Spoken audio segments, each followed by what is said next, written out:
Welcome to the Expert Roundtable podcast, where we connect frontline clinicians with top thought leaders to facilitate discussion on key issues they face daily. This is Expert Perspectives in Rheumatoid Arthritis 2024, and we're honored to be joined by Dr. Eric Ruderman. Dr. Ruderman, thanks so much for your time. The title here is Precision Rheumatology, Non-Inflammatory Pain, and Patient-Centered Care for RA.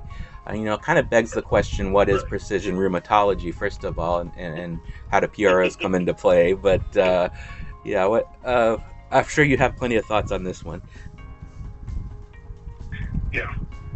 I mean, we don't know what it is. I mean, it's a buzzword, but the idea that, the holy grail here is, there's two things about precision rheumatology, and one is selecting the right treatment based on the phenotype of the patient. Like what are their issues? What are their symptoms? What's the story with the rheumatoid arthritis? And that we've been doing. I mean, it's not really precision, but it's focused, and that we've been doing for a long time. Like, you have an individual patient, and I have 14 biologics or targeted synthetics that I can give that patient, and I don't have any good comparative data that tells me one is clearly better than another. All are on the table, so how do I pick a drug for that person? And that's, to a certain extent, that's sort of precision patient-centered care, where you say, well, what are the issues? What other comorbidities that patient has?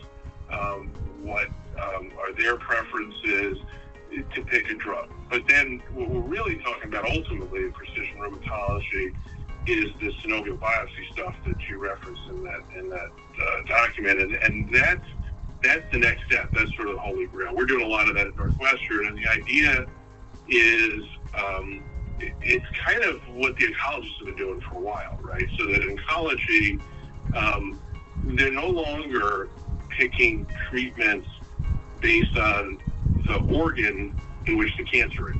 They're picking treatments based on the cells that are the cancer, right? And so they're based on the biopsy.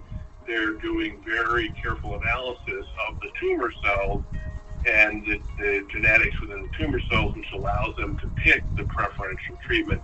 That's the goal of precision rheumatology eventually, is to say, when I have a new patient with rheumatoid arthritis, or perhaps even a refractory patient who's on treatment and it's not working, instead of just saying, okay, I got 10 choices, let's just go down the list and figure which one we're going to try next, which is essentially what we're doing. It's very much trial and error.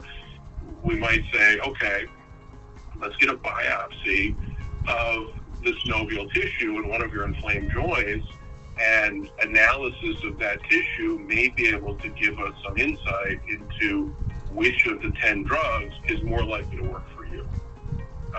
And ultimately, that, we can't biopsy every single patient every time we decide to make a change in treatment decision. So the hope then is, if we learn some stuff out of the biopsy, can we then look at blood or other biomarkers to give us that same information? But so far, blood hasn't worked. People have been trying blood for years.